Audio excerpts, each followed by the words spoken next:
Buenas noches, gente de bien. Bienvenidos una vez más a clase de Catolispedia. Hoy estoy un poquito más afónico y un poquito más apagado por un resfriado que tengo hace varios días. Así que nada, me disculpan esa. Voy a tratar, si no se me entiende, me escriben o me mandan alguna señal para yo poderla ver. Como pueden ver en pantalla, primero que nada, pues como siempre, avísenme si se puede ver lo que estoy compartiendo. Manito arriba, por favor, para que me avisen que se puede ver lo que estoy compartiendo. Perfecto. Hemos completado, señores, 3 módulos de Catolispedia. Felicitaciones. Hoy vamos a dar la última clase del módulo de Eclesiología, que es doctrinas separadas de la Iglesia. ¿Y qué quiero decir yo con doctrinas separadas de la Iglesia? Tengo un micrófono haciendo feedback, lo voy a silenciar. Okay. Doctrinas separadas de la Iglesia significa que vamos a hablar cosas que creen otras denominaciones cristianas y que bajo el punto de vista de ellos nos critican a nosotros. ¿Por qué nosotros vamos a estudiar eso? Porque para que usted pueda defenderse de otro hermano, usted tiene que entender cómo piensa ese hermano. Si usted quiere ayudar o corregir a ese hermano, usted tiene que entender qué cree él, qué piensa y por qué lo ve de esa manera. Uno no puede utilizar herramientas de matemática para explicarle a un biólogo y traerlo. O sea, usted tiene que buscar la manera donde están los enlaces, donde están las partes comunes. Entonces, siempre es necesario entender lo que nos diferencia. Pero bueno, como es de costumbre, nos ponemos en presencia del Señor en el nombre del Padre, del Hijo y del Espíritu Santo. Amén. Ven, Espíritu Santo, llena los corazones de tus fieles y enciende en ellos el fuego de tu amor. Envía, Señor, tu Espíritu para darnos nueva vida y se renovará la faz de la tierra. Oh Dios, que iluminaste los corazones de tus fieles por las luces del Espíritu Santo, concédenos saborear las cosas rectas según ese tu Espíritu y saborear para siempre de tus divinas consolaciones. Por Jesucristo nuestro Señor. Amén. Señor, te ofrecemos este tiempo de escuela como sacrificio por las vocaciones sacerdotales y en especial por todos aquellos sacerdotes que se sienten solos, tristes y sin esperanzas, para que tu Señor seas guía y lo siga utilizando como instrumento evangelizador para nosotros, tu pueblo. También te pedimos, Señor, por todas las personas enfermas, por quienes tienen algún familiar enfermo, Señor, para que pases tu mano sanadora sobre ellos. Te pedimos también para que intercedas por las almas más necesitadas del purgatorio para que alcancen el descanso eterno. Yo pido en especial por el alma de mi mamá, Noli Méndez, por el alma de mi tía Nelly y por el alma de mi abuela Cala, para que el Señor les dé el descanso eterno y todas las almas que estén en sus recuerdos y en sus corazones. Señor, también te pedimos pues para que la guerra acabe, para que los conflictos en Oriente se detengan. Hay muchas personas que están sufriendo a causa de esas peleas, para que eso acabe. Y Señor, ayuda también a nuestros pueblos andinos que están sufriendo por estas catástrofes naturales, tanto en los Andes como en cualquier parte del mundo donde se necesite de tu mano ayudante. Señor, se guía, luz y espíritu para nosotros y ayúdanos a entender la clase de hoy. Por Jesucristo nuestro Señor. Amén. En nombre del Padre, del Hijo y del Espíritu Santo. Amén. Bueno, estamos final de módulo 3 de Eclesiología, doctrinas separadas de la Iglesia. Obviamente, cuando estábamos hablando en la clase anterior, nosotros ya utilizamos las dos principales y las estudiamos, que era la sola fide y la sola escritura. Es decir, la sola fe, que la sola fe salvaba. ¿Se acuerdan que hablábamos que los protestantes defienden mucho que las obras no son necesarias para poder ganarse el cielo? Y en cambio la Iglesia Católica enseña que sí, que en efecto las obras es el medio por el que ustedes demuestran que su fe está viva, que una fe muerta no nos va a llevar al cielo. También hablábamos en la clase pasada de la sola escritura como medio o fuente que utilizan las denominaciones protestantes. Es decir, para ellos la Sagrada Escritura es la única fuente que tiene la verdad. Sin embargo, históricamente sabemos que la primera fuente es la Iglesia, cuya Iglesia tenía un magisterio y cuyo magisterio solicitó la formación de esta Biblia. Así que, paradójicamente hablando, para aquellos que rechazan el magisterio y la sucesión apostólica o la tradición como fuentes de la Biblia, también estarían rechazando a la misma Biblia, puesto que la Biblia es originada en estos dos primeros. Entonces, siendo la sola fe y la sola escritura las bases que definen a las comunidades protestantes, también hay temas que son vienen siendo de menor importancia, pero son los que más controversias generan, son los que más conflictos generan, son los que más críticas generan hacia la Iglesia Católica. Entonces, hoy vamos a hablar de las imágenes.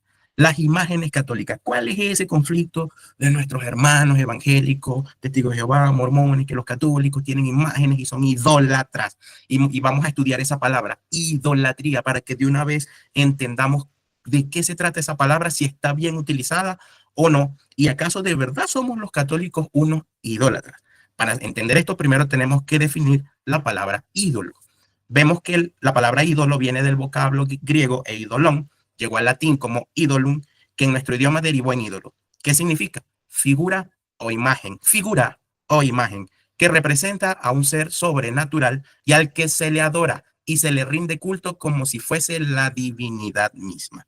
Entonces, entiéndase, para que algo sea un ídolo, es algo físico, es una figura o una imagen. Es decir, que un ídolo puede ser una imagen, más una imagen no necesariamente tiene que ser un ídolo. ¿Qué condición se tiene que cumplir para que se convierta en ídolo? Pues que se le adore y se le rinda culto como si fuera la divinidad misma. Yo acá tengo un vaso. Esto es un vaso, pero yo puedo convertir este vaso en un ídolo. ¿Cómo? Si yo creo que este vaso es Dios, si yo creo que este vaso tiene poderes sobrenaturales, si yo me empiezo a entregarle mi fe a este vaso, yo estoy convirtiendo este vaso en un sustituto de Dios. Y eso es el vaso, ya no deja, es un vaso para todos. También es un vaso, pero para mí ya no es un vaso, es un ídolo.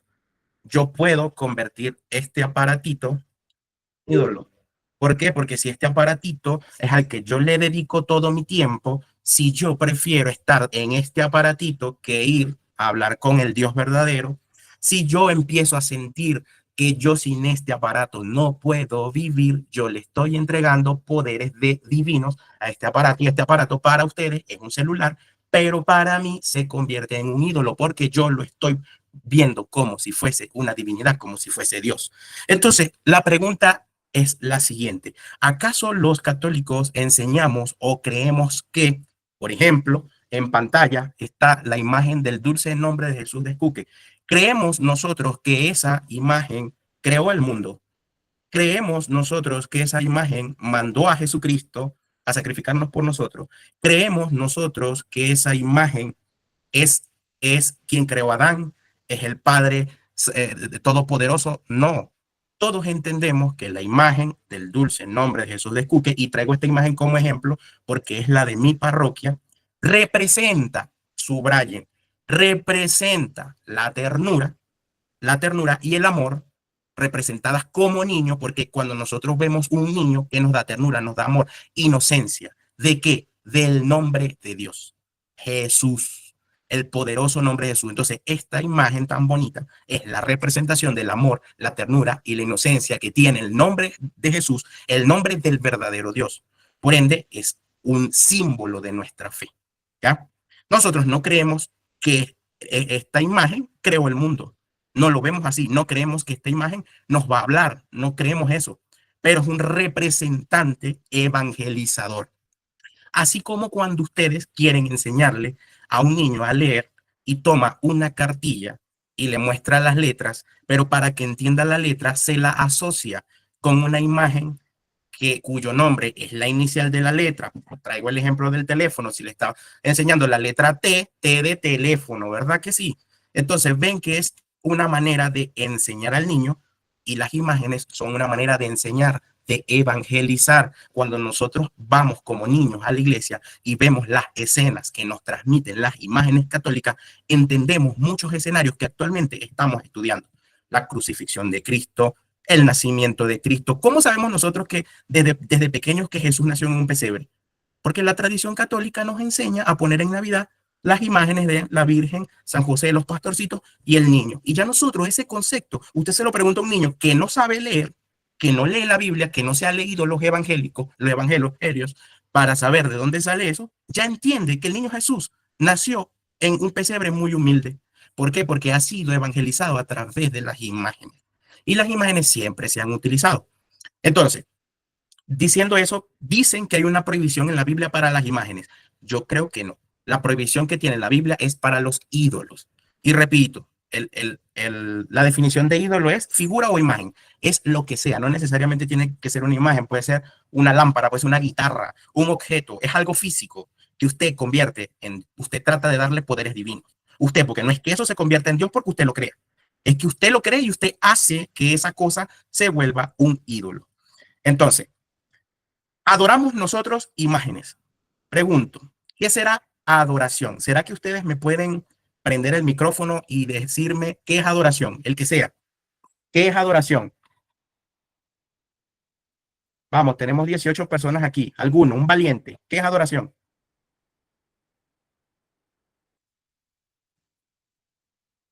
Ay, no tenemos valientes aquí, no quieren. Adoración. Si nosotros nos vamos a Éxodo 32, leemos, y él los tomó de sus manos y les dio forma con buril e hizo de ellos un becerro de fundición. Punto. Este es el momento donde el pueblo de Israel, después de haber escapado de Egipto, están esperando que Moisés baje con las tablas de los mandamientos, y la Biblia nos está describiendo lo que ese pueblo hizo. Tomaron y dieron forma con buril e hicieron un becerro de fundición. Punto. Hasta ese punto no ha pasado nada. Ahí no hay ningún problema. El problema está después del punto, que dice, y ellos dijeron, este es tu Dios, Israel, que te ha sacado de la tierra de Egipto. Ellos pasaron de una simple obra de arte, de una simple obra arquitectónica, de una artesanía, pasaron a una idolatría. ¿Por qué? Porque le están otorgando, lo están señalando como Dios, están creyendo que eso es Dios, le están otorgando puesto de divinidad. Entonces, ¿qué es adoración? La adoración es cuando usted reconoce a Dios, cuando usted lo reconoce como Dios. Y fíjense que no es solo reconocer de la boca para afuera, es reconocer con el corazón, porque ese es el punto donde solo Dios sabe si usted de verdad lo adora. Entonces, cuando nosotros vemos a la imagen del dulce nombre de Jesús, no la reconocemos como Dios. Sabemos que es el representante de la ternura y el amor hecha niño del nombre de Jesús. El niño Jesús es Jesucristo cuando era un niño, es una imagen, una foto, una escultura de él, pero no lo reconocemos como Dios porque sabemos que Dios está arriba y su hijo está sentado a su diestra. ¿Verdad que sí? Entonces el problema está acá adentro. Cuando usted comete idolatría, cuando de corazón usted le dice a cualquier objeto, este es mi Dios. ¿Se dan cuenta? Entonces, la adoración eh, es como se dice, es la característica que tiene que existir para que usted convierta cualquier cosa en un ídolo, ¿ya? Entonces, ¿de dónde sale la palabra idolatría? Idolatría. ¿Qué es la tría? La tría es justamente eso, adoración. Es el culto de adoración que es exclusivo para Dios. La trilla es solo para Dios, ¿ya? Hay otro tipo de culto. Y ojo, no se me confundan, hacer culto no es adorar. Hacer culto es un acompañante de un momento de adoración. Usted puede estar haciendo culto y no estar adorando. Porque si yo voy a misa, por ejemplo, y en la misa, ¿a quién debería yo adorar? Yo debería adorar el momento de la transustanciación cuando Jesucristo se hace presente en la hostia consagrada. Ahí yo tengo que reconocer a Dios. Ahí yo tengo que adorar. Pero si yo estoy más pendiente de mi teléfono que de ese momento sagrado, yo estoy participando del culto, ¿sí? Porque estoy allí presente, estoy respondiendo a la misa, estoy aplaudiendo, me paro, me siento, me paro, me siento. Pero si yo no reconozco al que está bajando, al que está viniendo, al que se está presentando en ese momento ante mí, yo no estoy adorando. Es decir, yo hice un culto en vano, en vano. Entonces, no confundan nunca hacer culto con adorar, porque no es así. La adoración es un reconocimiento de corazón que usted hace a Dios. Si usted no lo reconoce, usted no está adorando y su culto es en vano. Es decir, usted puede hacer culto de la boca para afuera. Que si levanté mis manos, cerré mis ojos y empecé a hablar bonito, no, eso no es adorar, Señor. No es adorar, eso es culto. Eso es culto. O sea, no es que a mí me vean haciendo algo, yo no puedo saber si usted está adorando. El único que sabe es Dios. Nosotros todos nos juntamos a hacer culto porque todos vamos con la intención de adorar a Dios. Pero eso es una comunicación que solo Dios y yo lo sabemos. Mi adoración solamente la sabe Dios. ¿Se dan cuenta? Ahora, diferencia con la veneración. Hay hermanos que le dicen venerar es adorar, mal, mal. O sea, las ganas de hacerlo, de señalarlo a usted como un idólatra de parte de otras denominaciones, les hacen hasta cometer errores gramaticales, errores conceptuales, errores de diccionario. Váyase a un diccionario y revise si venerar es lo mismo que adorar. Va a encontrar el concepto que es un sentimiento de profundo respeto, admiración, inspirado por la dignidad, virtud o méritos de una persona, institución, causa, etcétera. Es decir, ¿A qué quiero llegar con esto? ¿Por qué veneramos la imagen del niño Jesús de Escuque? Porque dijimos que es un símbolo de la ternura y el amor del nombre de Jesús, ¿verdad que sí? De la inocencia de Jesús. Jesucristo murió siendo un inocente y ahí está su inocencia representada en un niño. Entonces, ¿dónde está mi veneración? Pues la admiración que yo siento por ese gesto de amor de Jesucristo hacia mí. Yo venero a la imagen por los gestos de él, pero adoro al que está atrás de la imagen, que es el verdadero Jesús, ¿verdad que sí? Yo puedo venerar a mi universidad porque es mi alma mater. Estoy orgulloso de la institución en la que me gradué. Usted está orgulloso de la empresa donde trabaja. Usted está orgulloso de su papá y de su mamá por cómo lo criaron. Y eso es veneración. Cuando usted toma ejemplo, por eso es que nosotros veneramos a los santos. ¿Por qué? Porque son ejemplos de qué? De cristiandad. Son ejemplos de ser buenas personas. ¿Entiendes? No los adoramos porque no creemos que los santos crearon el mundo y crearon al hombre a su imagen y semejanza. No, los veneramos porque justamente ellos nos recuerdan a quién tenemos que adorar. ¿Verdad que sí? Porque ellos adoraron primero al Dios verdadero. ¿Se entiende? Se entiende lo que es venerar, se entiende lo que es adorar, se entiende lo que es culto y se entiende lo que es ídolo. Y por último, el concepto de idolatría. Entonces, está mal aplicado. O sea, es una acusación vil y sin bases que a usted le digan que por ser católico y tener imágenes cristianas en su casa por portar un rosario, usted se volvió un idólatra. ¿Pero por qué ocurre eso? Porque no hay plenitud del Espíritu Santo para estas personas para interpretar bien, debidamente, lo que la tradición ya les había dicho y lo están ignorando, y lo que la Sagrada Escritura también les dice. ¿Por qué? Porque justamente cuando ocurre este evento de Éxodo 32, eh, Dios había dicho lo siguiente: yo soy el Señor tu Dios que te saqué de la tierra de Egipto. O sea, él ya estaba diciendo, no es ese becerro, soy yo. Y dice, no tendrás otros dioses delante de mí. Esa es la prohibición. Y después le empieza a desglosar. Le dice, no te harás imagen, es decir, pero imagen referida como ídolo, porque ya está hablando de otros dioses menores, dioses que no existen. O sea, usted no le otorgue poderes divinos a otras imágenes que sean ni semejanza alguna de lo que está arriba en el cielo, ni abajo en la tierra, ni en las aguas bajo la tierra. No los adorarás. Porque, ojo con la palabra, no los adorarás, no les vas a servir porque yo, el Señor tu Dios, soy celoso. ¿Entienden? Entonces la prohibición no es para imágenes. ¿Quién dice que Dios está prohibiendo alguna imagen aquí? Dios está prohibiendo la idolatría. Dios está diciendo que lo reconozcan a Él como Dios. Él es Dios, no otra cosa. Y si en ese momento no hubiese sido un becerro de fundición, sino que hubiese sido una escalera, no sé, lo que hacen, y dicen que la escalera es Dios, entonces resulta que ahora los hermanos protestantes dijeron nadie puede tener escaleras, porque Dios prohibió las escaleras. ¿Me entiendes? Entonces sería un poco, es muy irresponsable enseñar que Dios prohíbe las imágenes cuando la misma Biblia nos revela después de, mire, Éxodo 20, más adelante, que Dios manda a construir imágenes. 4 ocasiones en las que Dios manda a construir imágenes. Entonces, esto es un poquito contraproducente o contradictorio respecto de la enseñanza protestante de que Dios prohíbe las imágenes, porque entonces, ¿cómo explican ellos esta parte que es Éxodo 25, después de la supuesta prohibición, Dios manda a construir imágenes? Tengo yo que creer que Dios se equivoca, tengo yo que creer que la Biblia se contradice, tengo yo que creer que Dios habla para adelante y después para atrás. Entonces hay que ser lógico, Dios no tiene nada contra las imágenes, la tiene contra los ídolos. Y ya entendimos la diferencia entre una imagen y un ídolo. 4 ocasiones en las que Dios manda a construir imágenes. Éxodo 25 dice, en el arca pondrás las tablas del testimonio que yo te daré. También harás una tapa de oro puro de 125 centímetros de largo por 75 de ancho, y en sus dos extremos forjarás a martillo 2 querubines de oro macizo. ¿Y no son acaso unos querubines, unos seres alados, unos seres con manos, con piernas, algo que puede estar en el cielo, algo que puede estar en la tierra? Ah, el primer querubín estará en un extremo y el segundo en el otro, y los harás de tal manera que formen una sola pieza con la tapa. Ellos tendrán las alas extendidas hacia arriba, cubriendo con ellas la tapa, y estarán uno frente a otro con sus rostros vueltos hacia ella. Entonces, miren, aquí Dios está siendo muy explícito cómo quiere sus imágenes. Y no era que supuestamente era muy explícito antes de que nadie tiene que tener imágenes. Estoy cansado de escucharle el sermón protestante cuando dicen no tienen boca y ¿cómo tienen boca y no hablan? Tienen ojos y no ven. ¿Se acuerdan? Tienen piernas y no caminan.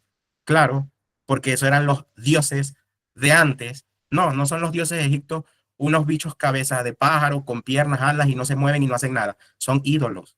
El problema no es con la imagen, es con el ídolo, es lo que Dios critica, sino en este momento Dios estuviese contradiciendo. Nos vamos a Números, capítulo 21. Y el Señor le dijo, fabrica una serpiente abrasadora y colócala sobre un asta, una serpiente, y todo el que haya sido mordido al mirarla quedará curado. Interesante. Ahora Dios manda a construir una imagen de un animal, la coloca en un asta, manda que todos la miren y hace milagros por medio de la imagen, cura gente. Lo dice la Biblia, no lo dice José Sánchez ni lo dice la Iglesia Católica. Exactamente lo dice la sagrada tradición a la que nosotros eh, nos seguimos, y lo dice la Sagrada Escritura, que tanto hermanos protestantes defienden y que dicen que Dios prohíbe las imágenes. Y Moisés hizo una serpiente de bronce y la puso sobre un asta, y cuando alguien era mordido por una serpiente, miraba hacia la serpiente de bronce y quedaba curado. Yo creo que no tengo que explicar nada, ¿verdad que sí? A que no sabían, a que no habían revisado eso. Y los otros diciendo el idólatra que tiene imágenes y yo no sé qué más. Y yo, vaya, se lea el Antiguo Testamento, señor, y deje de ser tan ignorante. Por eso no quise transmitir por TikTok, porque aquí ya me ves en tumba. Primera de Reyes, capítulo 6, dice: en el año 480, después que los hijos de Israel salieron de Egipto, el cuarto año, al principio, el reino de Salomón sobre Israel, comenzó a edificar la casa de Jehová. Y dice Jehová porque esto está tomado de la Biblia Reina Valera a propósito. Dice, ¿qué estaba haciendo Salomón? El templo para Dios. En el lugar santísimo hizo dos querubines de madera de olivo. Y explica cómo hizo los querubines. El segundo explica con detalle las medidas de cada querubín. Y miren qué más hizo. Esculpió todas las paredes de la casa alrededor con diversas figuras de querubines, de palmeras, de botones de flores por dentro y por fuera. Y hay una parte de la Biblia que dice que también tenía animales. Y esto no es que Dios prohíbe las imágenes, pues. Y aquí ahorita el templo del mismo Dios, que según los protestantes prohíbe las imágenes, el rey Salomón se lo está llenando de imágenes. No es como contradictorio esto. ¿Será que a Dios le agradó este templo? Primera de Reyes, capítulo 7. Estaban hechos de la siguiente manera. Tenían unos paneles encuadrados en un armazón. Sobre estos paneles había figuras de leones, de toros y de querubines. Y lo mismo sobre el armazón, tanto arriba como abajo. Los leones tenían adornos en bajo relieve, ¿me entiendes? O sea, aquí acá ni siquiera eran cuadros, esto era también obras en 3D, ¿me entienden? Y Primera de Reyes, capítulo 8 dice, y los sacerdotes no pudieron permanecer para ministrar por causa de la nube, porque la gloria de Dios había llenado la casa de Dios. Entonces, ¿estaba bravo Dios con ese templo full de imágenes? No, Dios estaba muy contento, porque era la representación de su creación. ¿Entiendes? Son figuras que representan cosas que de verdad existen.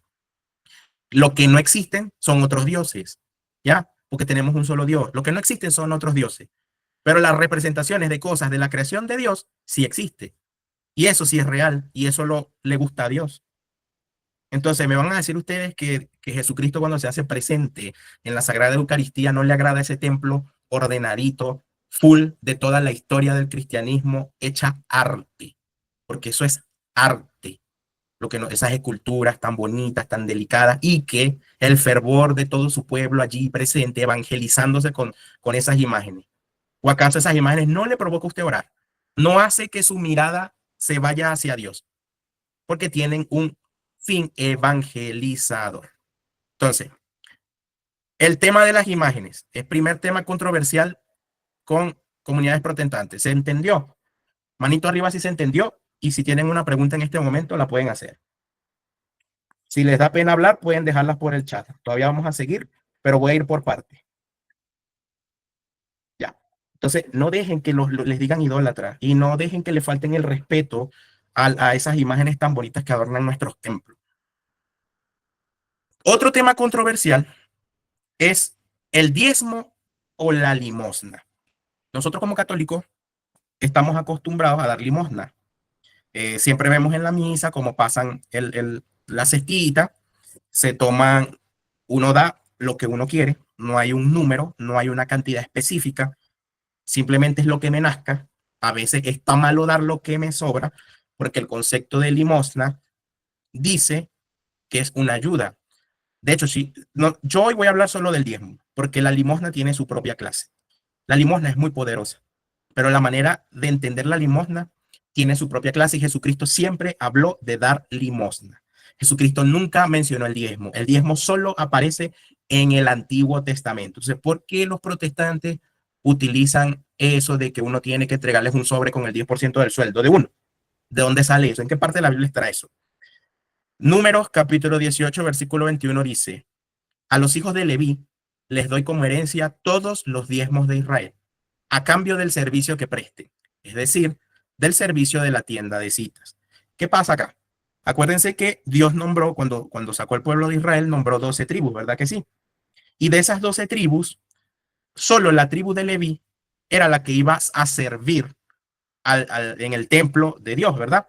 Era donde iba a estar Aarón, el sacerdote, necesario para las tareas del arca de la alianza, donde estaba Dios presente, ¿verdad que sí? ¿Qué pasa? Que como la tribu de Leví debía prestar servicio, no podían trabajar, no podían generar bienes para sobrevivir. ¿Cómo los protege Dios? Dios le dice a las otras 11 tribus, les quito el 10%, un diezmo, pero ya vamos a ver de qué, un diezmo, y se lo van a entregar justamente a las familias de la tribu levita. ¿Por qué? Porque era la manera en la que ellos podían seguir sirviendo y también podían seguirse manteniendo.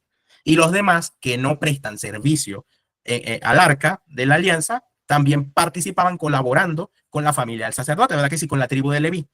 ¿Se entiende hasta ahí? Entonces el diezmo era para los levitas, no era para cualquier persona. Era su herencia por servir ¿dónde? En el santuario. Primera pista. Hebreos capítulo 7, versículo 5 decía: solamente los sacerdotes de la tribu de Leví están facultados por la ley para cobrar el diezmo de manos del pueblo, es decir, de sus hermanos de la misma raza de Abraham. Nuevamente, solo los sacerdotes levitas establecidos por la ley eran los que podían ¿qué? Cobrar el diezmo. ¿Y por qué hay pastores cobrando diezmo ahora? Yo no veo ningún sacerdote católico pidiendo diezmo. ¿Será porque a los católicos sí nos leímos esto y entendemos de qué se trata? ¿Y por qué los otros aprovechan como un vacío de conocimiento? ¿Para qué? Para mantenerse a sí mismos, ¿no?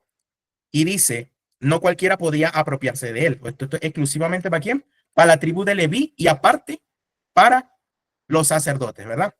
¿Qué más dice la Biblia? Y miren, no estoy tomando todos los versículos, tomé unos poquitos, porque esto tiene su propia clase cuando hablé de la limosna.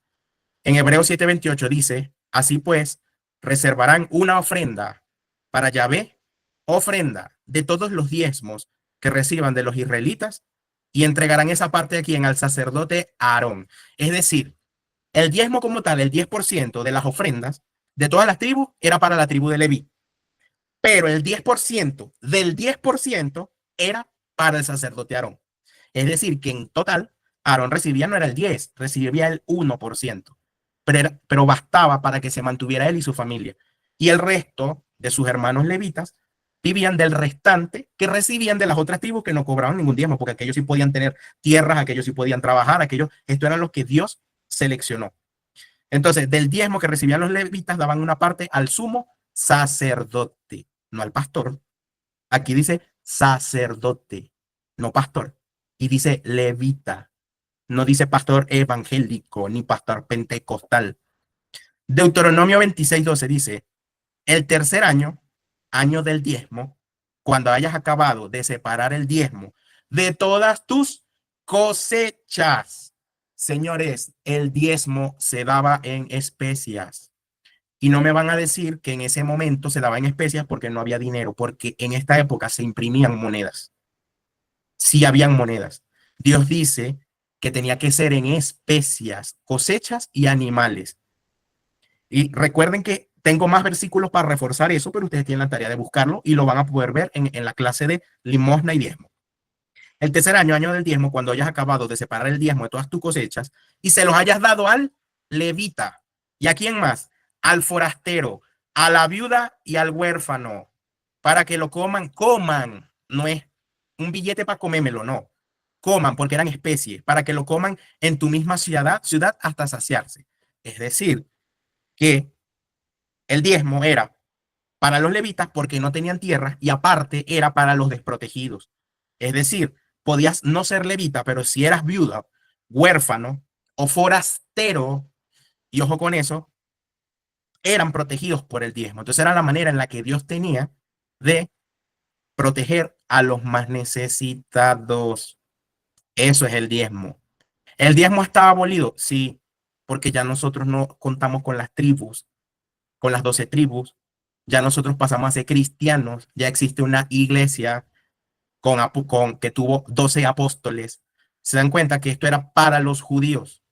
¿Cómo la iglesia colabora actualmente con los desprotegidos? Hay muchas formas en que la iglesia apoya. Una de esas es la organización Caritas. Sí, Caritas es de la Iglesia Católica. Quien financia Caritas es la Iglesia Católica y Caritas es la organización sin fines de lucro más grande del mundo, la que maneja los números más grandes de ayudas. Y si no, váyanse y revísense las estadísticas. Que la iglesia no quiera hacer propaganda de eso es otra cosa. Se hace a través de Caritas, pero Caritas es de la Iglesia Católica. Entonces, cuando usted le diga, no, que la iglesia no ayuda a nadie, sí ayuda, porque las escuelas, los hospitales, los maestros, los orfanatos, todo eso que está en África, porque dicen, no, que nadie va para África a ayudar a todos. Allá que hay. Allá hay escuelas porque hay monjas dando clase. Allá hay hospitales porque hay monjes atendiendo enfermos. En esas zonas tan, donde sus gobiernos son tan corruptos, la iglesia católica es la que está ayudando. Allá no hay un hermano evangélico, allá no hay testigos de Jehová caminando por ahí a ver a quién ayudan. No, no. No sé, es más, no hay que ser muy culto para esto. Usted primero yo los invito a que vean estadísticas y revisen, porque todo aparece. Pasa que a la gente no, es más fácil decir, el Vaticano debería vender todas sus riquezas para acabar con el hambre del mundo. Señores, ese texto, o sea, eso es muy ignorante. Esa frase es muy ignorante. ¿Por qué? Porque es como que usted le diga Colombia debería vender el palacio presidencial colombiano para acabar con el hambre del mundo. Primero, ese palacio no va a acabar con el hambre del mundo. Segundo, ¿quién va a pagar por ese palacio? ¿Quién lo va a comprar? ¿Me entiendes? Y tercero, eso es cultura de Colombia. Lo mismo pasa con el Vaticano. El Vaticano es un país. Nadie se ha metido eso, que ahí se maneja administrativamente un país. Y el Papa no es solo el líder de los católicos, es un presidente, es un gobernante.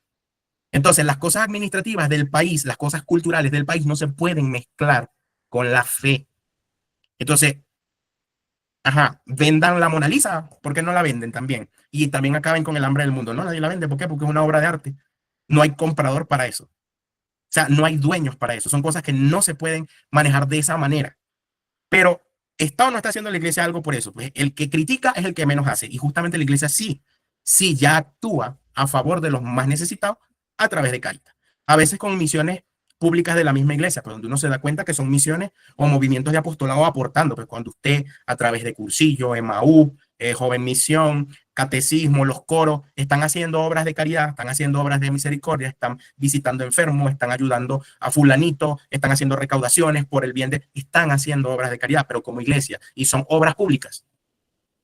Pero ¿dónde está la parte que nadie maneja? Los números grandes los tiene Caritas. La invitación es a que revisen. Entonces, bueno, me sale un poco del tema, pero el diezmo es para quién? Para los más necesitados. Entonces, ¿qué hace la iglesia? La iglesia toma limosna y con la limosna la usa como diezmo, pero no es igual, no es el mismo concepto. Jesucristo predicó la limosna. Jesucristo no predicó el diezmo. Los hermanos protestantes usan el diezmo como excusa para llenarme que los bolsillos. Lamentablemente es así, porque esto es una falta de respeto a la enseñanza. Porque aquí lo está explicando claramente que el pastor no es levita, el pastor no es sacerdote del templo, el pastor no está necesariamente en condición de necesidad y se valen de la ingenuidad de sus feligreses para cobrarles dinero. Entonces, el diezmo en la Biblia estaba ordenado para mantener a los levitas que servían en el templo, para sostener al sumo sacerdote y para ayudar a los pobres y necesitados. Y estaba en el Antiguo Testamento y está abolido. Jesucristo habló de dar limosnas. Los pastores no cumplen estos requisitos. Dar limosna y ayudar es un acto de caridad cristiana, pero no puede ser exigido como un impuesto obligatorio por quien no tiene la autoridad legítima para ello. Entonces, antes de avanzar al siguiente punto, pregunto, ¿se entendió el diezmo? Manito arriba, si se entendió. Y si se entiende el por qué la Iglesia Católica no pide diezmos. La Iglesia Cristiana no pide el diezmo, los verdaderos cristianos. Ah, ven, hay que estudiar, hay que ver, hay cuántos no le darían felices el sobrecito al pastor pensando que con eso se estaban ganando el cielo y resulta que no. El que se estaba ganando era el pastor, una casa, un carro. soy, soy malo para hablar. Yo sé que estoy siendo muy cruel y muy duro y no debería ser porque uno tiene que hablar con amor, porque sí, yo también soy pecador, lo entiendo. Pero esto da rabia, molesta, que hay gente que cree, o sea, ignorantemente cree que el pastor tiene que vivir como rico y le dan lo que no tienen y dejan. He conocido, mire, he conocido, y porque lo vi, gente que le envía remesas, que se está jodiendo, y me disculpan la palabra, en el extranjero, para mandarle remesas a sus familiares, y sus familiares le dan la remesa al pastor. He conocido gente que depositaba en los bancos, en las cuentas del pastor XYZ, un pastor que yo conozco, que dice que es apóstol, unas sumas muy grandes de dinero, que provenían de qué, de los diezmos, pero no iban para ninguna cuenta de un hospital o para un necesitado, era para la cuenta personal del pastor. Y yo vi cómo se depositaba eso. No pasa que no voy a decir quién. Entonces, eso molesta. En fin, otra doctrina separada, que nos separa, es el purgatorio. Los hermanos protestantes predican la entrada directa al cielo. O sea, cielo o infierno, es lo que dicen ellos. Usted se muere, si usted fue malo, va para el infierno. Si usted fue bueno, va para el cielo. Pero resulta que eso no es tan así. ¿Y por qué no es tan así? Porque primero Dios es lógico, Dios es metódico, Dios es perfecto en su enseñanza, Dios es perfecto en todo. Y nosotros somos imperfectos. Nosotros somos seres manchados. ¿Cómo va a creer usted que usted con solo morir y haberse portado medio bien, ya basta para que usted se le presente a la perfección de frente? Hay que ser muy falto de humildad para creer que uno directamente le puede dar la cara a Dios. No, señores. Nosotros, aunque nos portemos muy bien y tratemos de ser los más santos del mundo, todavía tenemos que limpiarnos, tenemos que purgarnos lo suficiente, purificarnos para que usted se pueda presentar ante Dios, porque el perfecto es solo Dios. Entonces, el purgatorio tiene su propia clase. En clases anteriores, yo les hablé del Seol. ¿Se acuerdan del Seol? Manito arriba si se acuerdan cuando yo hablé del Seol y les expliqué que era la tierra de los muertos y que en realidad el cielo no estaba abierto desde siempre. El cielo se abrió para el mundo, para las personas, se abrió cuando Cristo se sacrifica. Es por eso que hay cielo para nosotros.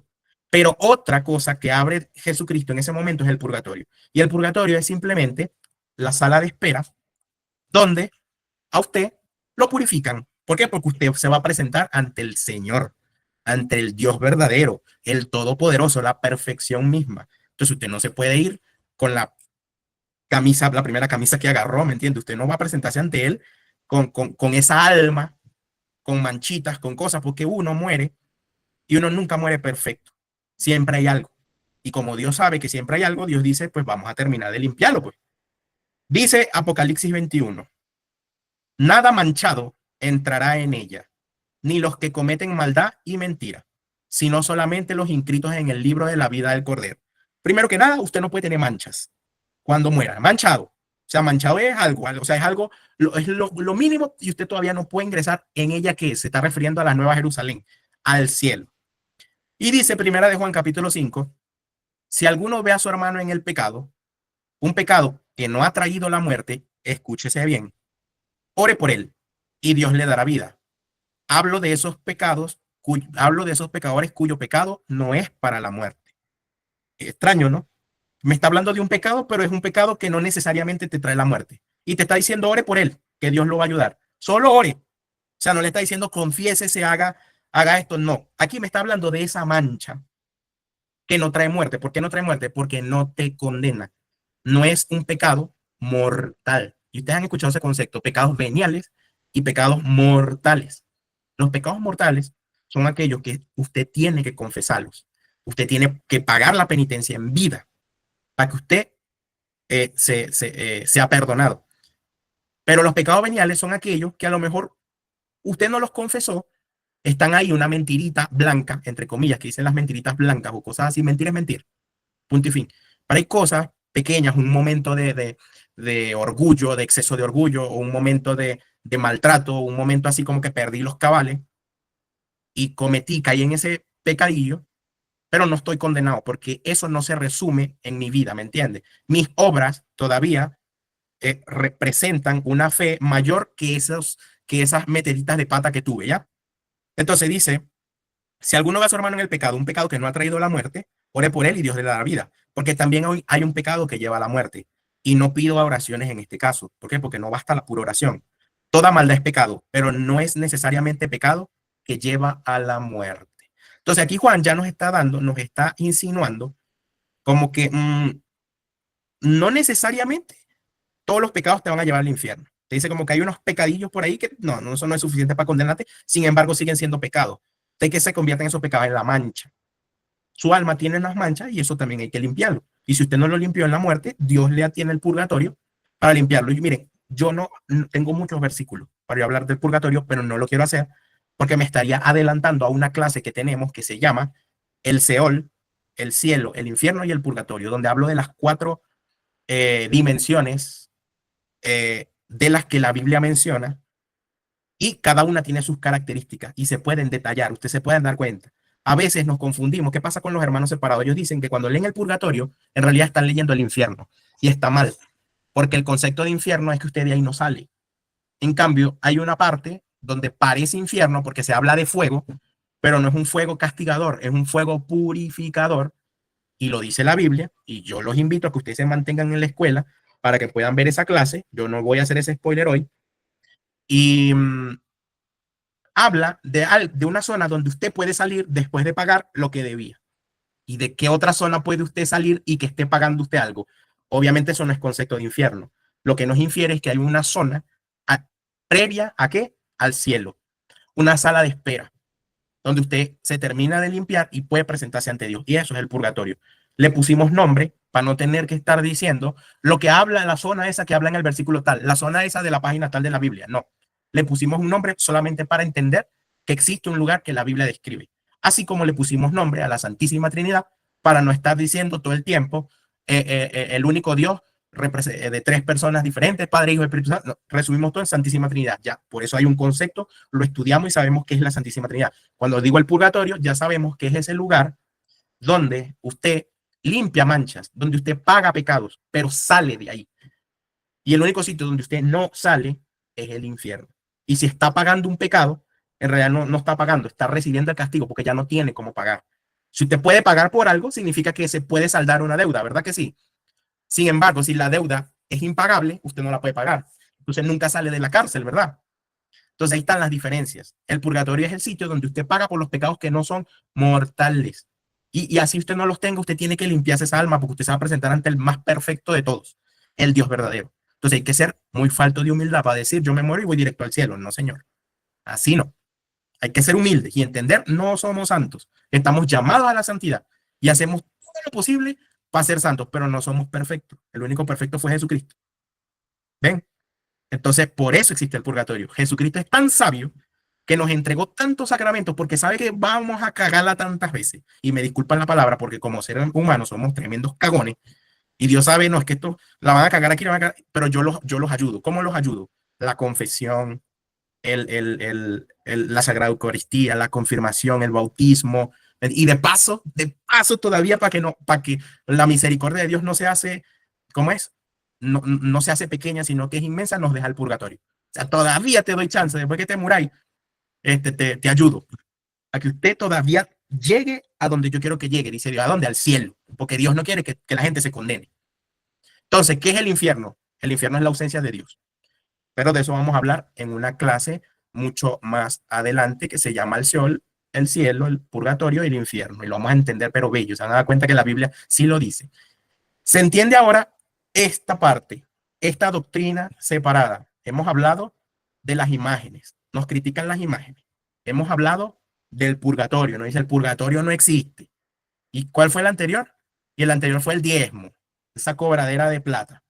Son doctrinas que nos separan, que ellos practican porque ellos creen algo, pero uno sabe la verdad. Por eso no le puedo defender esa parte.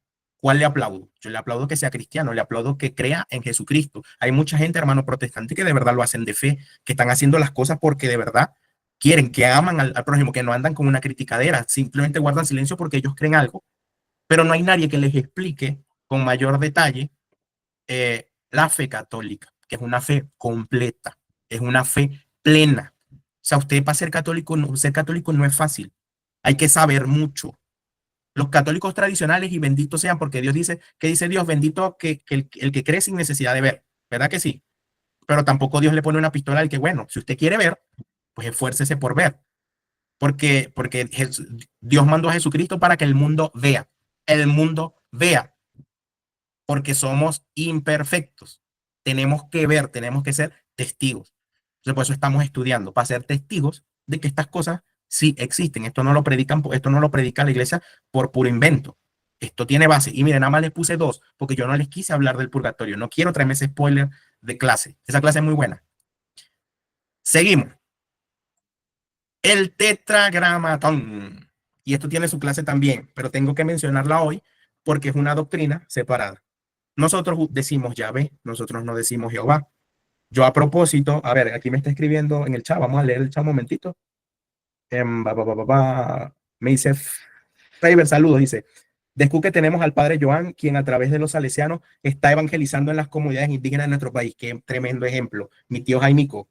Y es tío, no es tío mío, pero él desde joven me trata como su sobrino. El padre Joan, Joan Jaimes, él justamente un salesiano que él presta en esos pueblos tan adentro, es donde él presta servicio. Entonces es una iglesia, esa es una iglesia haciendo ayuda pública. ¿Por qué? Porque somos testigos y lo vemos a él evangelizando.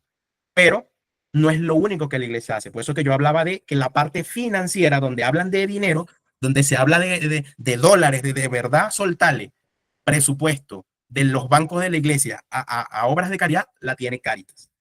Aquí dice Freiber también, pero nuestros hermanos en el purgatorio por sí solos no pueden salir de allí.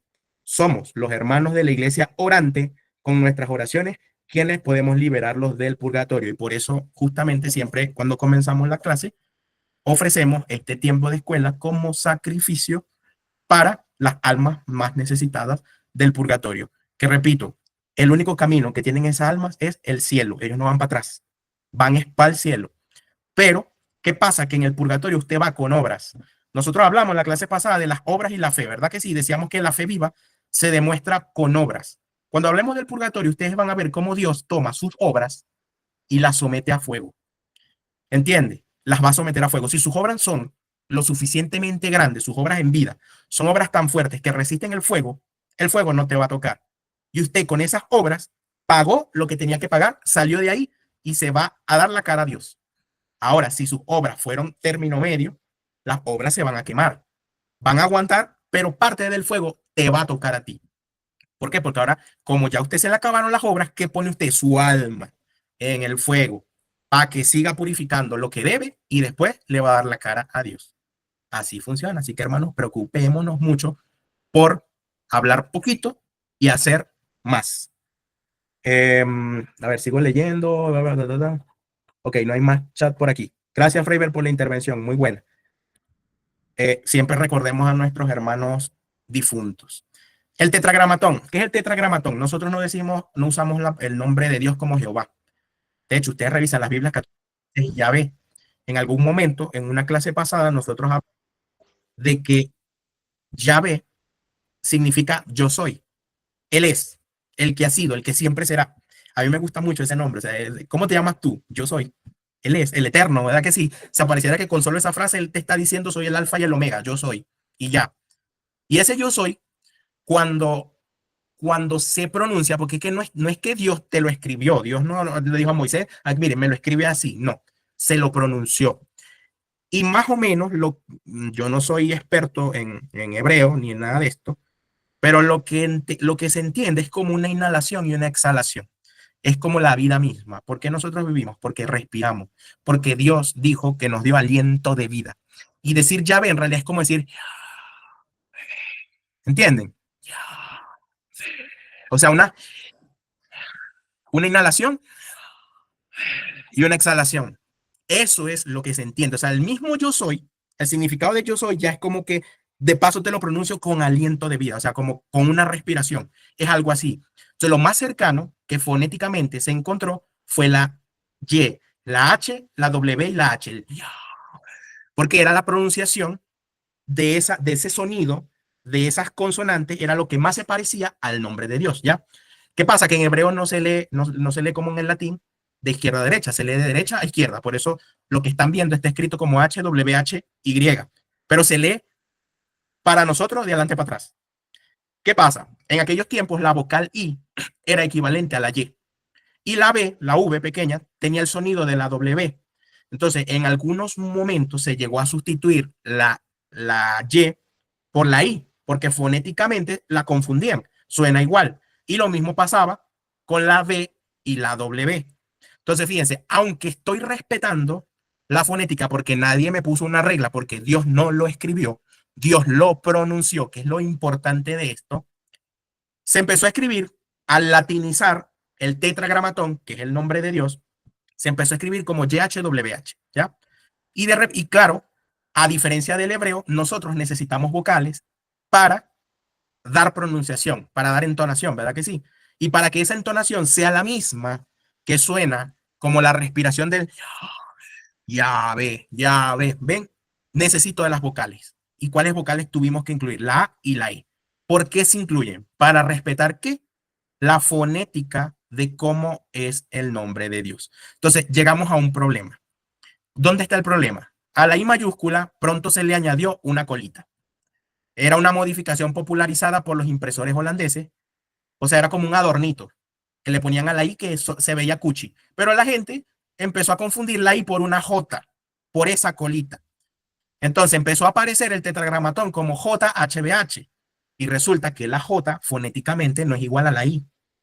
Ya hay una alteración. Aunque se veía semejante a nuestra J, la letra J se pronunciaba como la letra I. ¿Por qué? Porque al principio todavía lo entendían como que era la I adornada. Pero ¿qué pasa cuando pasa mucho el tiempo y nadie corrige esto y nadie explica esto? Si yo le muestro este escrito a otra persona y ve la I con una colita, va a decir que eso es una J, porque nadie le explicó, eso es un adornito y se pronuncia como I. Y resulta que ahora yo la empiezo a pronunciar como J. Tenemos un problema, ¿verdad que sí? Me estoy desviando de lo que Dios fonéticamente le dijo que significaba el yo soy a Moisés. Entonces, los expertos en la ley judía les dio miedo que ahora, porque este conocimiento, por esta popularización de estos adornitos, pudieran crear en el futuro otras alteraciones del nombre de Dios y cometiéramos el pecado de violar el primer mandamiento, que es no tomarás el nombre de Dios en vano. Entonces los expertos judíos les dio miedo y ocultaron el nombre de Dios para evitar una blasfemia. Entonces, ¿qué hicieron eso? ¿Qué hicieron ellos? Cuando las 4 letras del tetragramatón aparecen en los textos, los escribas los marcaron con vocales cambiadas al hebreo Adonai, que significa Señor, para que se leyera como Señor en lugar del sagrado nombre Yahvé. ¿Por qué? Porque ellos les preocupaba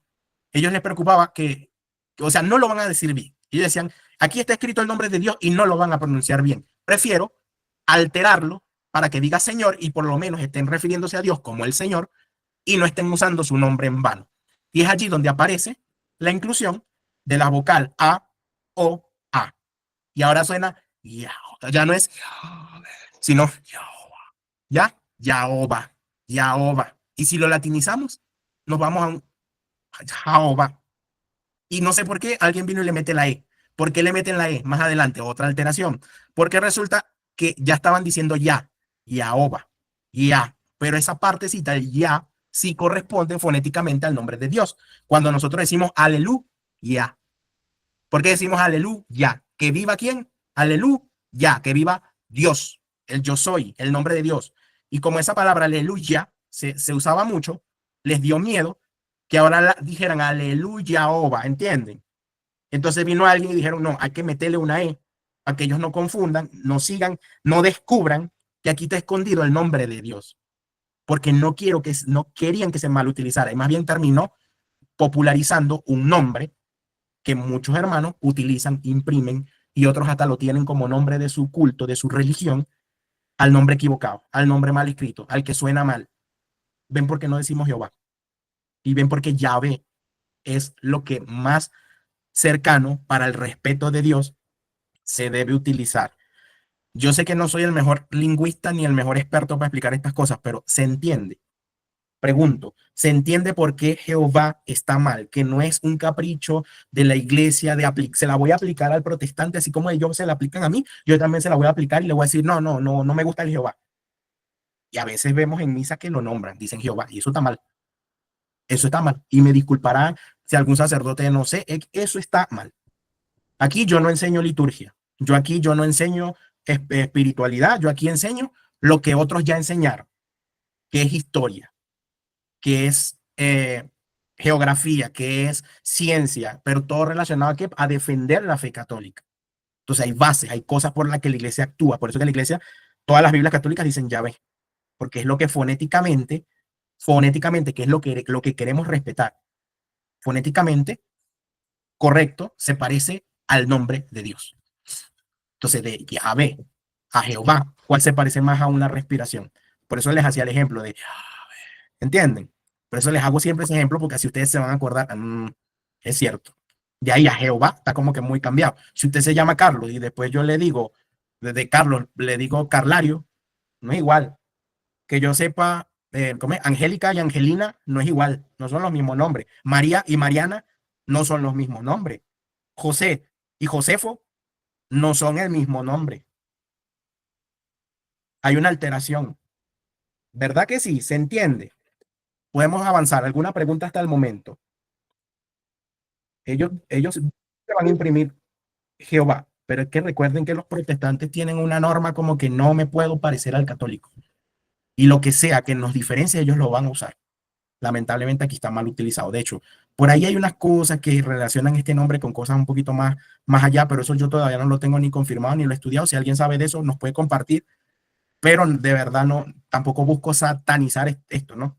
Sino explicarlo, está mal escrito y ya. Y si usted guarda respeto a Dios, usted mejor dígale Dios a tratar de mencionar su nombre mal, porque es una falta de respeto.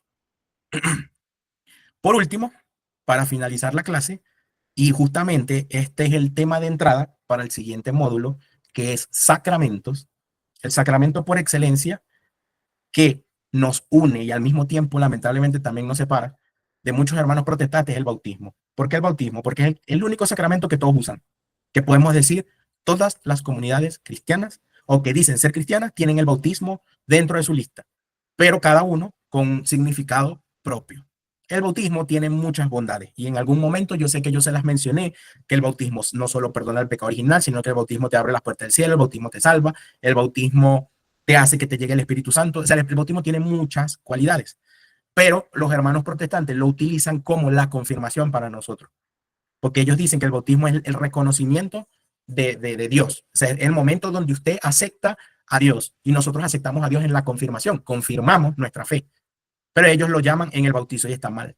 Está mal porque Dios no dijo, Jesús no nos dijo a nosotros, bautice para que usted crea en mí. No, yo le digo, bautícese porque usted, eso es el primer requisito que Dios pide para entrar al cielo. Por eso es que Jesucristo se preocupa porque nos bauticemos. Pero después Dios, Jesucristo le dijo al mismo Pedro, confirme a sus hermanos, confirme que aceptaron ese bautizo que les mandé a hacer. Entonces la parte de la confirmación es donde nosotros aceptamos a Dios, con conciencia, consciente de lo que mis padres hicieron a mí, yo lo acepto, pero no es el bautizo. Pero los protestantes usan el bautizo para hacer eso y por eso ellos creen que no se deben bautizar niños, porque como un niño va a reconocer, y es por lo mismo que los católicos no confirmamos niños, no se confirma. Creo que por allí hubo eventos donde confirmaban niños, pero eso lo voy a hablar en sacramento, eso lo puedo explicar muy más adelante, el por qué, cómo y cuándo. Pero a ciencia cierta, la confirmación es para que usted consciente acepte su bautizo anterior. ¿Entiende? Pero el bautismo es para que usted reciba otros beneficios. ¿Cuál es eso? ¿Usted qué creen en esas denominaciones cristianas? Muchas comunidades evangélicas, bautistas y pentecostales dicen que el bautismo debe ser solo para los adultos o personas conscientes, porque para ellos el bautismo es un acto público de fe personal. Argumentan que los niños no pueden creer ni confesar aún y por lo tanto no se les debe bautizar. Entonces, ¿qué enseña la Iglesia Católica? La Iglesia Católica enseña que el bautismo es un sacramento de gracia, no es solo un acto simbólico. El bautismo es físico, porque usted recibe agua, usted entra en contacto con esa agua y esa agua te borra el pecado original y te hace hijo de Dios y miembro de la iglesia y te hace respetar un pacto ancestral que tiene Dios con la humanidad, que voy a hablar cuando hable justamente el próximo sábado. Si tenemos clase, vamos a hablar de los sacramentos, porque empezamos con el módulo y vamos a ir en orden por bautismo, Eucaristía, confirmación, así como nos los ordena el catecismo. Y el primerito es bautismo, por eso yo quería terminar esta clase con bautismo, porque es una doctrina que, aunque nos una, también nos separa. Entonces, los hermanos protestantes no lo ven igual, por eso lo practican de esa forma. Ustedes tienen que imaginarse que ellos están tratando de practicar la confirmación, pero agregándole agua. Es una cosa rara, pero bueno. Va de que el bautizo sí se puede dar para niños, y lo vamos a hablar en la próxima clase. Si revisan Hechos capítulo 2 dice, arrepentíos y bautizaos porque la promesa es para vosotros y para vuestros hijos. O sea, es para todo el mundo. Ahí no está diciendo, bautice solamente bautícese usted y después cuando su hijo crezca. En ningún lado la Biblia lo especifica. Si fuese necesario especificar algo, la Biblia es clara. Así como Dios mandó a hacer un arca con unas medidas exactas, así como Dios dijo a los cuántos días tenía que hacerse la circuncisión de un niño, así como Cristo habló de la limosna y fue específico de para quién era el diezmo, si fuese necesario bautizar solo a los adultos, la Biblia te lo dice. Aquí no hay que andar con rebuscamientos de la palabra para ustedes creer o no creer. Entonces, ¿qué le falta? Plenitud histórica, le falta historia, le falta tradición, le falta estar cerca de los primeros cristianos para entender que siempre se han bautizado a los niños, porque es la apertura al cristianismo. Después usted le enseña y después el niño confirma que acepta lo que usted le enseñó, pero lo bautiza. Hechos 16:15 dice, menciona que toda su casa fue bautizada, sin excluir a los niños.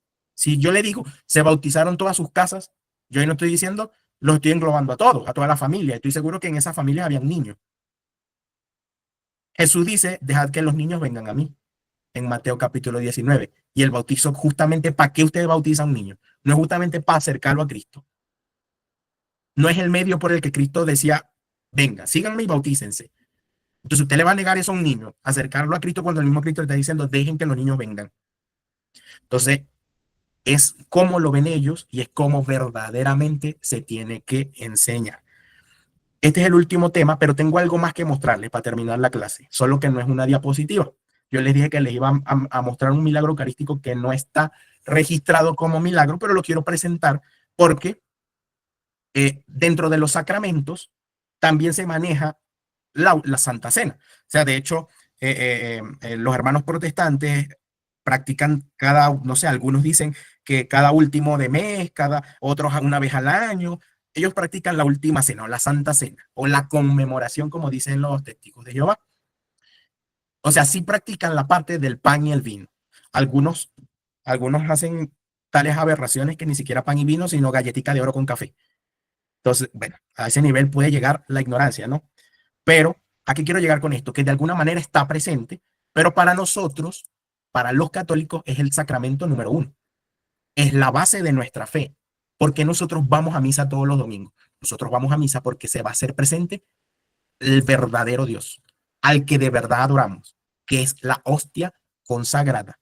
Ahí sí se vale decir, yo adoro ese pedacito de pan, porque ese pedacito de pan para nosotros es Dios. ¿Por qué es Dios? Porque Dios así lo quiso. Y eso tiene, cuando hablemos de sacramentos, yo les invito y hagan eco, de verdad, miren, todo el alrededor de esta escuela y el motivo principal por el que yo hago esta escuela es para yo llegar en algún momento al módulo de sacramento y poder dar la Eucaristía. Es la clase primordial, es la que a mí me mueve. Si yo no tengo gente después de dar la Eucaristía, no me importa. Pero es el momento donde yo quiero acumular gente, atraer gente para que vean esa clase. Porque es la clase que inició todas las escuelas. Es la forma en la que empecé a entender por qué soy católico. Es la que me retiene como católico. Es el pan, el santísimo sacramento del altar. Entonces, está presente en otras comunidades, sí, pero de una forma simbólica, como un mero acto, porque ellos creen que Jesús lo hizo como... O sea, los protestantes hacen cosas sin sentido porque creen que Jesucristo nos ponía a practicar cosas sin sentido. Cuando tienen explicaciones tan bellas como que Jesús es el pan vivo, Jesús quiere quedarse con nosotros, Jesús no nos quiere dejar huérfanos, Jesús se iba, pero quería igual estar siempre con nosotros, y no entienden las maneras en las que Dios se presenta. Fíjense que Dios en el Antiguo Testamento también quería estar con su pueblo. ¿Y qué hizo? Pidió que se esculpiera el arca de la alianza para él estar ahí. ¿Cuál es el arca de la alianza en la actualidad? Si las antiguas tribus iban y se acercaban a donde solamente estaban los levitas, administrando una habitación, una parte decorada exclusiva, donde estaba Dios, no tenemos nosotros los católicos un sitio donde exclusivamente está Dios. No se parece mucho. Y es donde ¿De dónde? A ver, ¿quién me lo escribe? ¿Cómo se llama eso? ¿Cómo se llama eso? ¿Dónde está Dios? Aquí dice Magda, la Eucaristía es el culme y ver los milagros eucarísticos es demasiado sublime. Alguien, escríbanme en el chat, ¿cómo se llama el sitio donde la Iglesia Católica preserva al Dios mismo, el sagrario? En el Antiguo Testamento, para los judíos, era el Arca de la Alianza, porque tenía a Dios. Para nosotros, los cristianos, es el sagrario, porque contiene a Dios. Y fíjense que Dios no contradice, Dios siempre hace igualito todo, todo lo hace igualito, porque no es un Dios para contradecirse, para inventar una ley y cambiarla por otra. ¿Por qué Dios mandó el diluvio? Porque necesitaba limpiar el mundo con agua, bautizar el mundo para que volviera a nacer. ¿Y que el bautismo para nosotros? Limpiarnos lo que traemos para volver a nacer. Usa agua. ¿Se dan cuenta? Dios purifica con fuego, siempre, siempre en el Antiguo y en el Nuevo purifica con fuego, por eso tenemos el purgatorio. ¿Me entiendes? O sea, Dios no es un Dios de inventarse leyes en el Antiguo y llegó Cristo y las cambió todas. No, es la manera en la que usted une las cosas y se va dando cuenta, es siempre lo mismo. Entonces Dios quería siempre estar presente con nosotros y se hace presente en la sagrada forma. Dice Larry, Sagrario, llegué al último, llegué de último. Saludos, hermanos. Sagrario, Ervin, me agrada que nos sepamos que existe ese sitio, pero lo estamos visitando. Los protestantes no creen en eso, por eso no lo visitan. Pero les aseguro que si ellos creyeran, fuesen a lo mejor hasta más aplicados que nosotros. ¿Ya? Porque esos sí son intensos. Que nosotros nos estamos formando para que usted ame su fe. Por eso es que yo quiero atraer gente a esta escuela para que en el módulo de sacramento, que justamente es la clase 2 porque la clase 1 es el bautismo, la clase 2 es la Eucaristía. Y ahí le voy a meter, mire, con todo lo que yo pueda. Ese día yo hago hasta sacrificio para que me salga bien la clase. Siempre sale bien. Y es la clase que genera converso y todo. He tenido hermanos que se pasan para acá solo por escuchar esa clase. Entonces, ayúdenme ustedes a hacer eco. Lo que les quería mostrar. Lo proyecto. A ver. Este es el milagro eucarístico de Lourdes del año 1999. Primero lo vamos a ver y después se los voy a explicar. A lo mejor algunos ya lo han visto.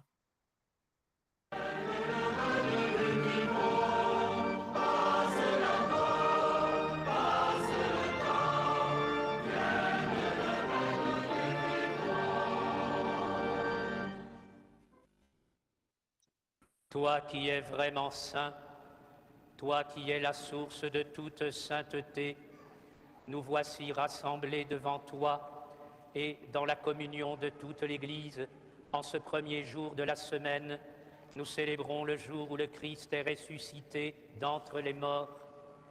Par lui, que tu as élevé à ta droite, Dieu notre Père, nous te prions, sanctifie ces offrandes en répandant sur elles ton esprit, qu'elles deviennent pour nous le corps et le sang de Jésus. Sanctifie ces offrandes en répandant sur elles ton esprit, qu'elles deviennent pour nous le corps et le sang de Jésus, le Christ, notre Seigneur.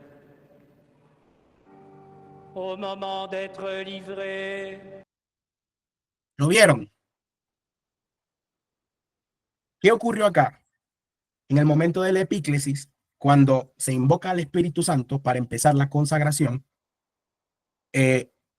bueno, primero explico la ceremonia. Esta ceremonia que se hizo en 1999 era con una gran cantidad de líderes de la iglesia. Era básicamente, aquí no hay feligreses, aquí hay puros sacerdotes, aquí hay puros obispos, aquí hay puros líderes de la iglesia, todos concentrados haciendo misa.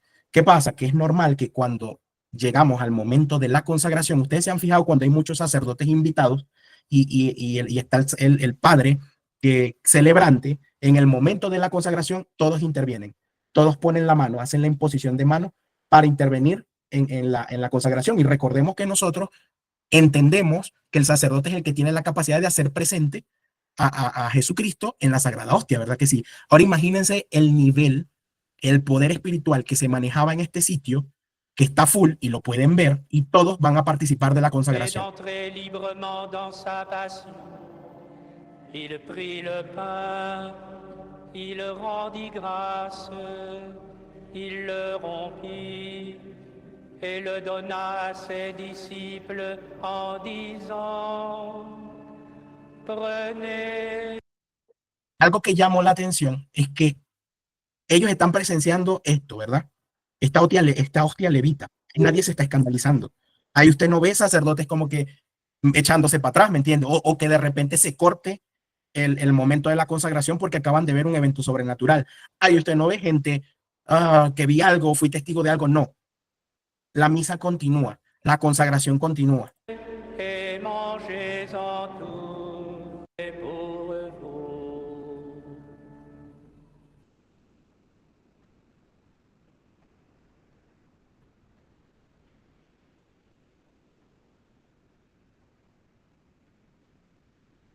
De même, à la fin du repas, de nouveau il triple en disant, prenez Ven como todos et participan en el momento de la buvez-en consagración. tous, car ceci est la coupe de mon sang, le sang de l'alliance nouvelle et éternelle.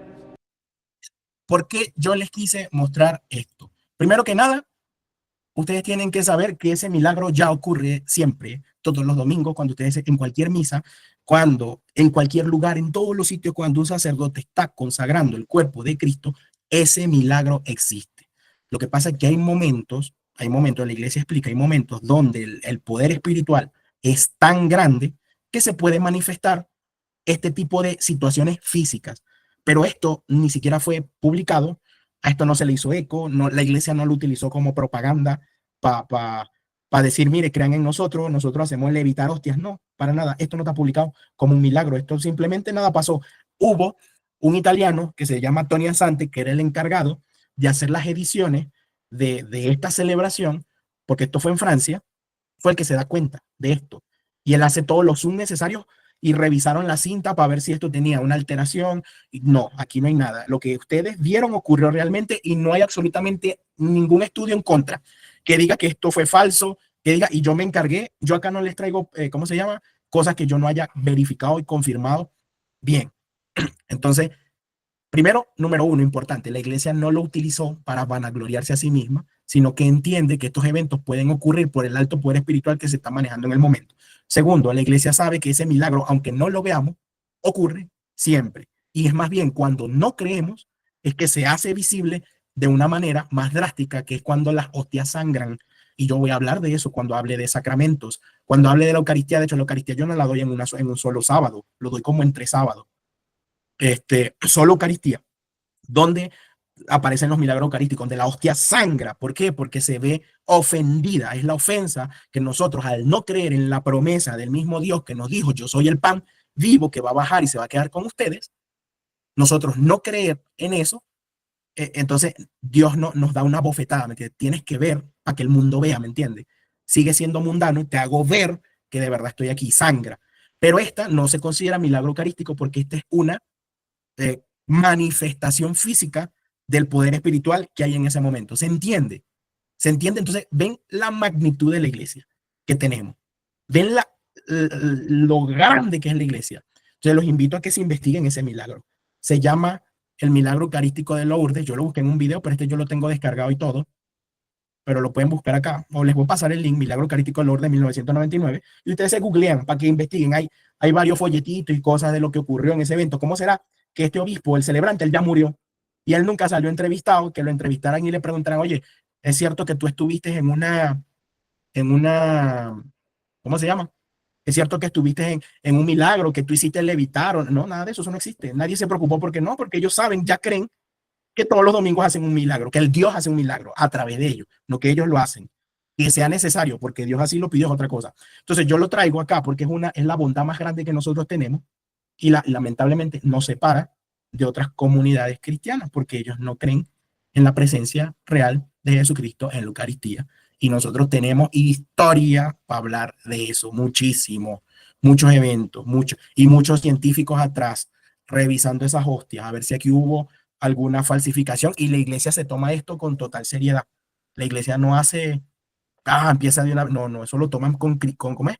Con mucho respeto, con silencio, no vamos a hacer escándalo, ¿me entiendes? Vamos a verificar, hacen los estudios necesarios para poder decir, para que la iglesia acepte un milagro. No, eso es un estudio tan grande. Por eso es que el doctor José Gregorio Hernández tardó tanto para que se beatificara. ¿Por qué? Porque a pesar de que hay muchos milagros a favor de él, la iglesia no lo somete a un escrutinio muy grande porque no lo usa para hacerse propaganda. No es como el pastor que se convierte en Super Saiyajin y empieza a tirar poderes en el culto y tira al público y todas esas cosas. ¿Me entiendes? Es un show. La iglesia no es chaucera. La iglesia de Jesucristo no es chaucera. Habla con la verdad, habla con respeto, es una iglesia discreta que no quiere estarle dando la cara a todo el mundo para decir, mire, yo invertí, me gasté un dineral en una escuela en Sudán, porque ya hay un poco de niños que no tenían escuela. Me gasté un dineral en una infraestructura para que a unos africanitos les llegara agua. Me gasté un dineral mandando gente a ayudar a la Cruz Roja en una inundación que hubo en un país por allá. Ustedes saben que hay sacerdotes presentes en la guerra, ¿no? Uniformados y todo, y su única misión ahí, ok, ellos no es que están a favor de la guerra, sino que saben que lamentablemente en las guerras hay muertos, y esos muertos que necesitan un sacerdote para recibir la, la, la, la unción de los enfermos, mal llamada extrema unción.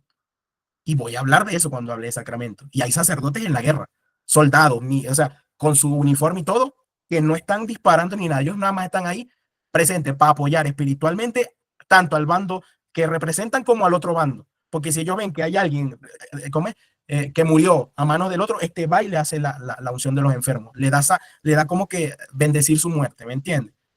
Ahí no hay pastores, ahí no hay pastores. Entonces, los hermanos protestantes para eso sirven, para protestar, para quejarse de la iglesia. Entonces, ustedes aquí, nosotros les enseñamos a que nosotros tenemos una iglesia digna, una iglesia que no se deja pisotear y que lleva 2000 años estando donde está, porque hace las cosas como Dios quiere. Que está llena de ataques, obvio, ¿a quién va a atacar el diablo?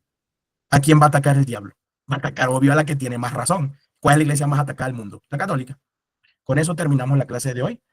Que Dios los bendiga a todos. Si hay preguntas, ¿se entendió? ¿No se entendió? Pueden activar el microfonito si quieren hacer algún comentario. Ayúdenme a animar a la gente. No quiero tener solo 18 o 20, quiero tener a los 100 conectados en el grupo cuando vayamos a dar sacramento. ¿Estamos bien? ¿Se entendió todo? Si no hay preguntas, si no hay dudas. Gracias, José. Dios te bendiga. Gracias, Magda. Amén. Gracias por conectarse siempre. Aquí, ¿qué más? Aquí estoy bien, revisando el chat. ¿Todo bien? Bueno, los dejo entonces. Aquí, excelente. Un abrazo, Freiber. Un abrazo de vuelta. Estoy afónico, pero es por la gripe. Hey, voy a estar en Venezuela. Me voy mañana en nombre de Dios. Voy para Bogotá y después voy a llegar a Escuque en nombre de Dios el miércoles. Así que las próximas clases las voy a dar desde mi amada parroquia. Y no es casualidad, porque yo no cuadré nada, pero voy a dar sacramento donde siempre doy sacramento, que es en el templo del dulce nombre de Jesús de Cuque. Ojalá pueda darla, ojalá pueda ser presencial. Voy a tratar de que se dé así y obviamente también enlazarnos por el Google Meet. Así que bueno, anímense para que sigamos apoyando la escuelita. Hasta el próximo sábado. Dios lo bendiga a todos.